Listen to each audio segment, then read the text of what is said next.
Naalala nyo ba nung mga late 90s or early 2000s na meron Tagalog version ang Sesame Street na dinub ng ABS-CBN? Apparently nag-compete to sa Batibot pero nag-flop din. Paano naman? Paano matututo yung mga bata? Tingnan mo, yung Cookie Monster pa lang tinagalog, ginawang biskwit halimaw. Paano matututo yung mga bata? B, letrang B, biskwit, ram nam nam nam nam. Tingnan mo na. Tapos meron si Ernie at Bert. Si Ernie parang, "Uy, Bert, anong ginagawa mo, Bert?" Masungit naman to si Bert.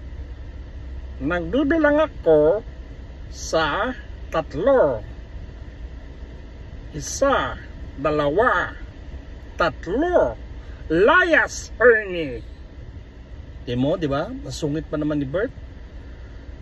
Anyway, ito na lang at hindi na rin natuloy yung Tagalog version ng Sesame Street na yan.